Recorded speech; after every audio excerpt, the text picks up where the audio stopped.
Capítulo 13. Preparação para a crise. O tema deste capítulo final é de vital importância. Fora de qualquer dúvida, o mero conhecimento teórico dos tremendos acontecimentos que caracterizarão os últimos dias da história não nos ajudará muito se não nos conduzir a uma experiência de arrependimento, confissão e limpeza do pecado, a uma experiência de vitória sobre as fraquezas e a completa entrega a Deus. Assim como há uma consagrada atividade em favor do mundo que necessita da mensagem. A necessidade que todos temos de preparação para a grande crise final é tão vital que se justificaria que nos estendêssemos aqui em numerosos comentários, mas os limites dessa obra não nos permitem.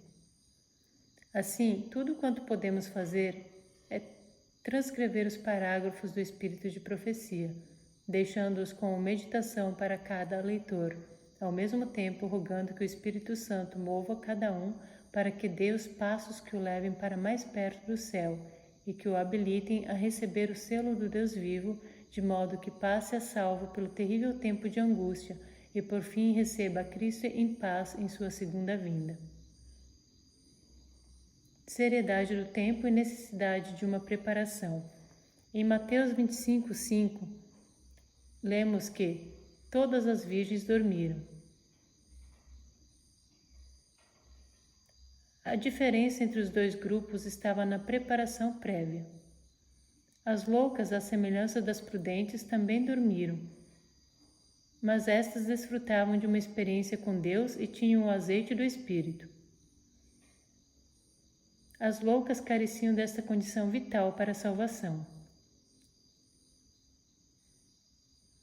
Essas virgens representam a Igreja dos últimos dias. Seus membros creem nas mesmas verdades e esperam o mesmo Senhor. Mas nem todos estão se preparando para este acontecimento tão glorioso. Aqueles que não se preparam, valendo-se da ajuda de Deus, não receberão chuva serôdia. Serão como as virgens loucas.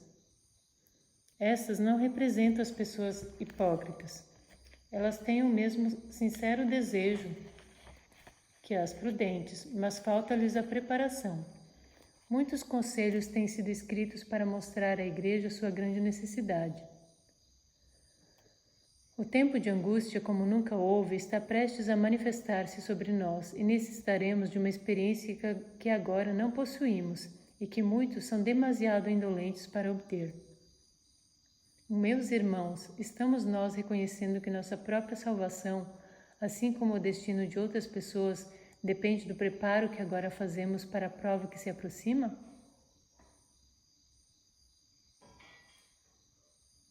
Estamos demonstrando aquela intensidade de zelo, aquela piedade e devoção que nos habilitarão a subsistir quando se manifestar a oposição contra nós? Se Deus já falou por mim, virá o tempo em que seremos levados perante conselhos, e cada aspecto da verdade que mantemos será criticado severamente. O tempo que tantos estão deixando passar desperdiçado deveria ser dedicado ao encargo que Deus nos deu de preparar-nos para a crise que se aproxima. Vi que o povo de Deus está em terreno encantado e que alguns têm quase perdido o senso da brevidade do tempo e o valor da alma. O povo deve ser despertado em relação aos perigos do tempo presentes. Os vigias estão adormecidos. Satanás está movimentando seus exércitos. Estamos nós individualmente preparados para o terrível conflito que está mesmo à nossa frente? Estamos preparando nossos filhos para a grande crise?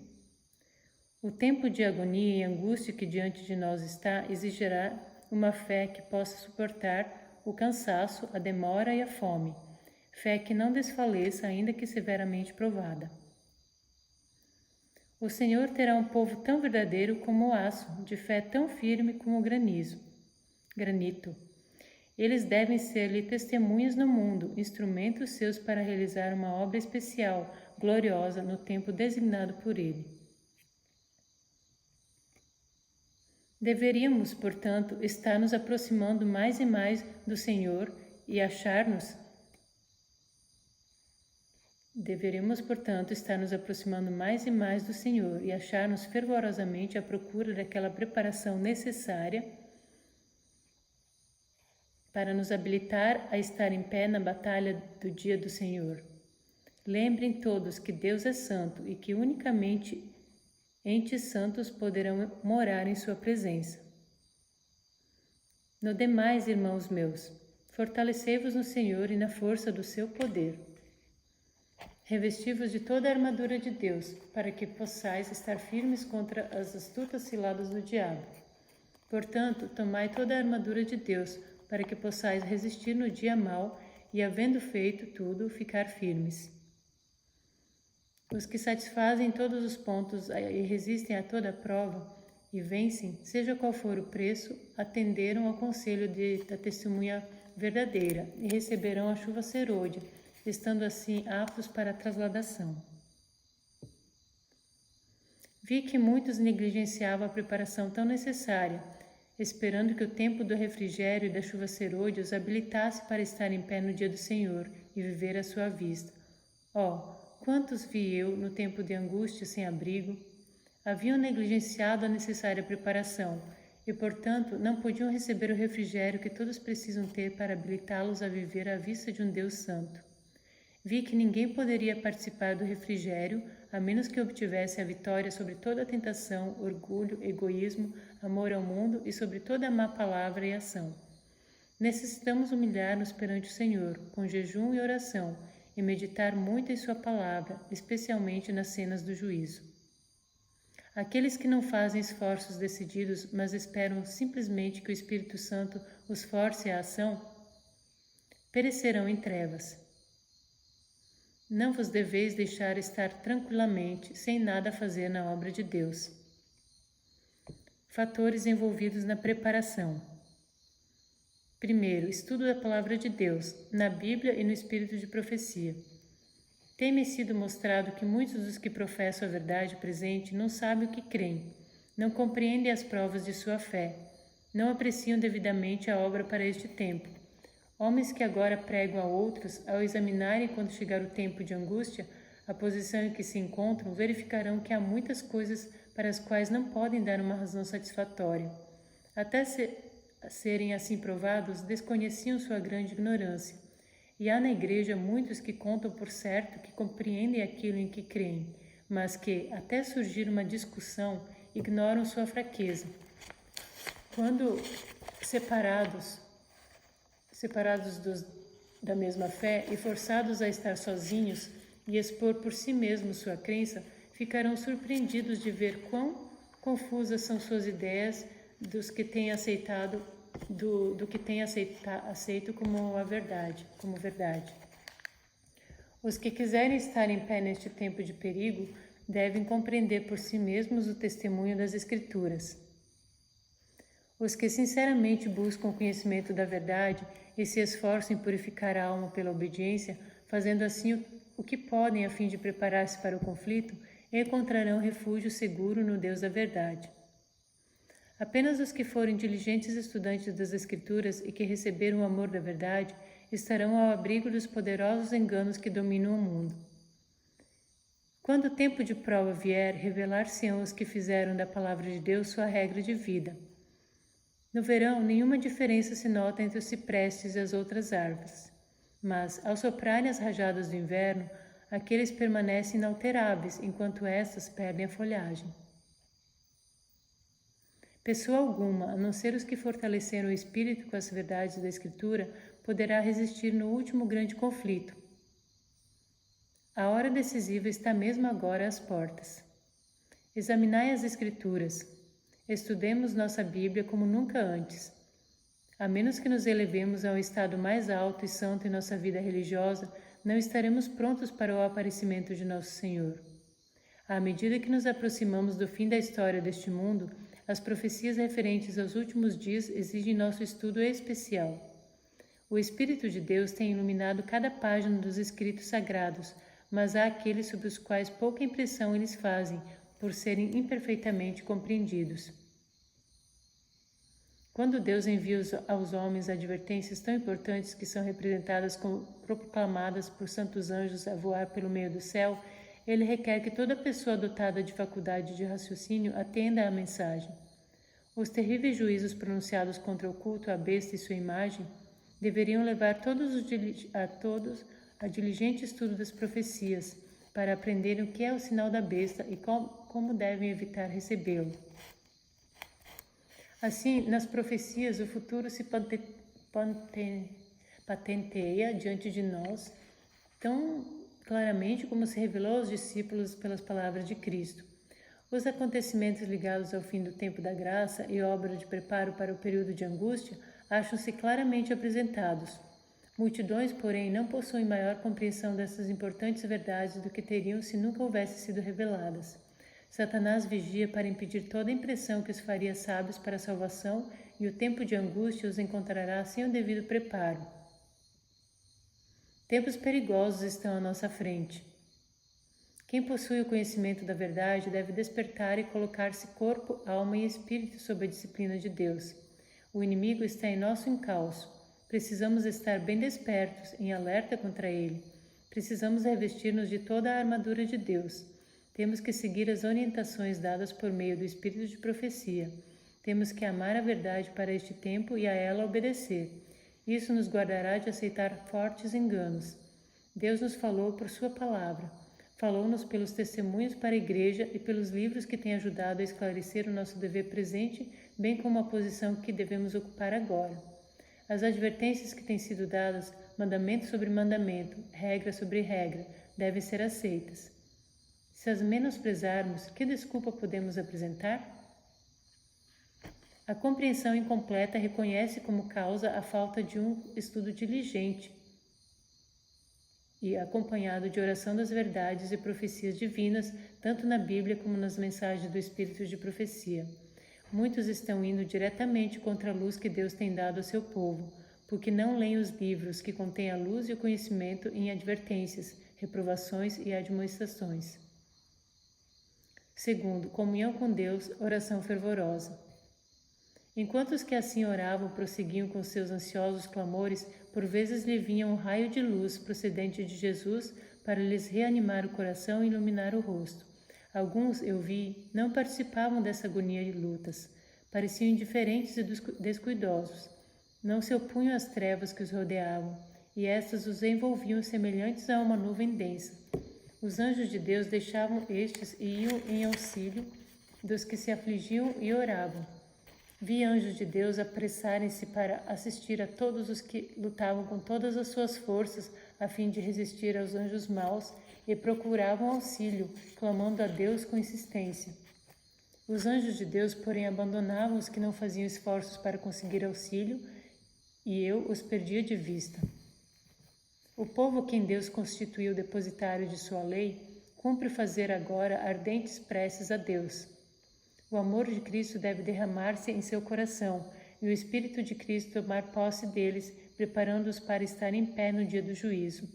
Precisamos aprender a orar com a mesma intensidade e o mesmo fervor com que o fez Jacó na noite de angústia. Só quando lutamos dessa maneira com Deus, nossa vida é transformada, nosso caráter mudado e, portanto, também nosso nome, e obtemos a preparação tão necessária. Terceiro, limpeza do pecado e vitória sobre as fraquezas. Se Jacó não se houvesse primeiro arrependido de seu pecado de obter pela fraude o direito de primogenitura, Deus não lhe teria ouvido a oração, preservando-lhe misericordiosamente a vida. Semelhantemente, no tempo de angústia, se o povo de Deus tivesse pecados não confessados que surgissem diante deles enquanto torturados pelo temor e angústia, seriam vencidos. Satanás leva muitos a crer que Deus não toma em consideração sua infidelidade nas pequenas coisas da vida, mas o Senhor mostra em seu trato com Jacó que de maneira nenhuma sancionará ou tolerará o mal. Todos os que se esforçam por desculpar ou esconder seus pecados, permitindo que permaneçam nos livros do céu, sem serem confessados e perdoados, serão vencidos por Satanás. Ante a perspectiva deste grande dia, a palavra de Deus, com expressões as mais solenes e impressivas, apela para seu povo, a fim de que desperte da letargia espiritual e busque sua face com arrependimento e humilhação.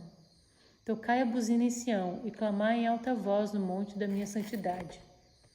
Ainda assim, agora mesmo, diz o Senhor, convertei-vos a mim de todo o vosso coração, e isso com jejuns, e com choro, e com pranto. Os que hão de receber o selo do Deus vivo e ser protegidos no tempo de angústia, devem refletir completamente a imagem de Jesus. Nenhum de nós jamais receberá o selo de Deus enquanto o caráter tiver uma nódoa ou mácula sequer. Cumpre-nos remediar os defeitos de caráter, purificar de toda a contaminação o templo da alma. Então a chuva serôdia cairá sobre nós, como caiu a temporã sobre os discípulos no dia de Pentecostes. Disse o anjo: Deus atuará mais e mais rigorosamente a fim de experimentar e provar cada um entre seu povo. Alguns são prontos em receber um ponto, mas quando Deus os leva a outro ponto difícil, recuam diante dele e ficam para trás, pois acho que isto golpeia diretamente algum ídolo acariciado. Aí têm eles oportunidade de ver o que em seu coração está excluindo Jesus. Preza alguma coisa mais que a verdade, e o coração não está preparado para receber a Jesus. Os indivíduos são experimentados e provados por um espaço de tempo, a ver se sacrificarão seus ídolos e darão ouvidos ao conselho da testemunha verdadeira. Quarto, entrega completa a Deus. Quando a alma se rende inteiramente a Cristo, novo poder toma posse do coração. Opera-se uma mudança que o homem não pode absolutamente operar por si mesmo. É uma obra sobrenatural, introduzindo um sobrenatural elemento na natureza humana. A alma que se rende a Cristo torna-se sua fortaleza, mantida por Ele num revoltoso mundo. E é seu desígnio que nenhuma autoridade seja aí conhecida senão a sua. Uma alma assim guardada pelos seres celestes é inexpugnável aos assaltos de Satanás. Consagrai-vos a Deus pela manhã. Fazei disto vossa primeira tarefa. Seja a vossa oração. Toma-me, Senhor, para ser teu inteiramente. Aos teus pés deponho todos os meus projetos. Usa-me hoje em teu serviço. Permanece comigo e permite que toda a minha obra se faça em ti. Essa é uma questão diária. Cada manhã consagrai-vos a Deus para esse dia. Submetei-lhe todos os vossos planos para que se executem ou deixem de se executar, conforme o indique a sua providência. Assim, dia a dia podereis entregar às mãos de Deus a vossa vida, e assim ela se moldará mais e mais segundo a vida de Cristo. Nossa entrega a Cristo, nossa consagração a Deus, para que seja eficaz, deve renovar-se cada dia. Satanás tem empenho em que ninguém reconheça a necessidade de se entregar completamente a Deus. Quando, porém, a alma não faz essa oferta de si mesma, o pecado não é renunciado. Os apetites e paixões entram a disputar a primazia. Tentações várias confundem a consciência e não ocorre a conversão genuína. Se todos soubessem avaliar o conflito que cada pessoa tem de sustentar com os instrumentos satânicos que a buscam enredar, seduzir e iludir, um trabalho mais diligente se faria notar a favor dos que são novos na fé. Quinto, um trabalho diligente para Cristo. Devemos ser como os servos que esperam seu Senhor, não nos abandonando a uma expectativa ociosa, mas trabalhando diligentemente com fé inabalável. Não é tempo agora de ocuparmos a mente com coisas de menor importância. O trabalho que a Igreja tem deixado de fazer em tempo de paz e prosperidade terá de realizar em terrível crise sob as circunstâncias mais desanimadoras e difíceis. As advertências que a conformidade com o mundo tem silenciado ou retido precisam ser dadas sob a mais feroz oposição dos inimigos da fé. Cristo confiou à sua guarda talentos de recursos e de influência e disse-lhes: cultive-os até que eu venha. Quando o Mestre vier e acertar contas com seus servos e todos forem chamados ao mais estrito acerto sobre como empregaram os talentos que lhe foram confiados, como enfrentará você, meu prezado irmão, a investigação?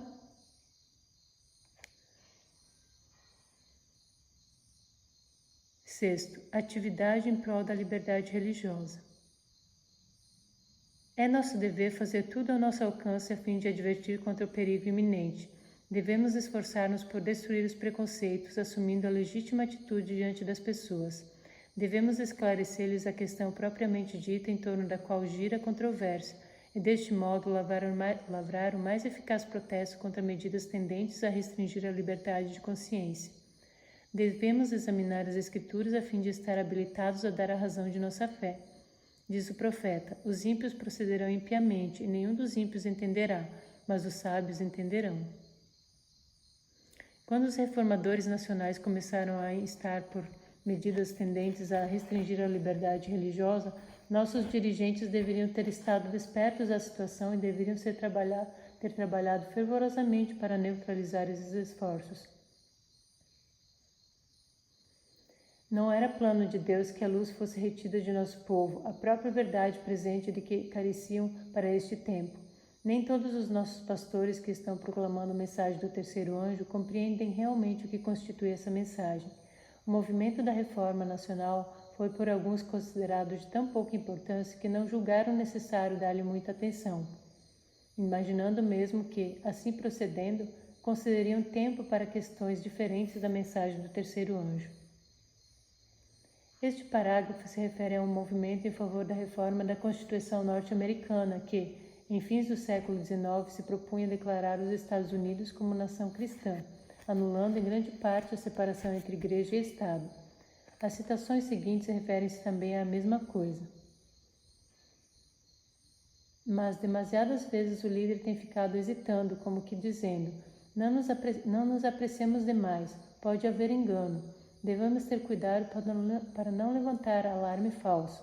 A própria hesitação e incerteza de sua parte, como que estão a dizer, paz e segurança, sem muita exaltação, nada de alarme.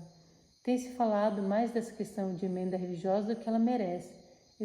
Esta agitação toda passará. Assim, ele virtualmente nega a mensagem enviada de Deus e a advertência que se destinava a despertar as igrejas deixa de realizar sua obra. Nós, como um povo, não temos cumprido a obra de Deus que Deus nos confiou. Não estamos preparados para o desfecho ao qual nos levará a imposição da lei dominical. É nosso dever, ao vermos os sinais do perigo que se aproxima, despertar-nos para a ação. Que ninguém se assente em calma expectativa. Haja as mais fervorosas orações e então trabalhemos em harmonia com as nossas orações. Que Deus nos ajude, como seu povo, a compreender a gravidade do tempo em que vivemos, a sentir nossa grande necessidade espiritual e a procurar de todo o coração uma verdadeira experiência com Deus, que nos habilite a passar triunfantes pelas últimas horas de tormenta e encontrar o Senhor em paz.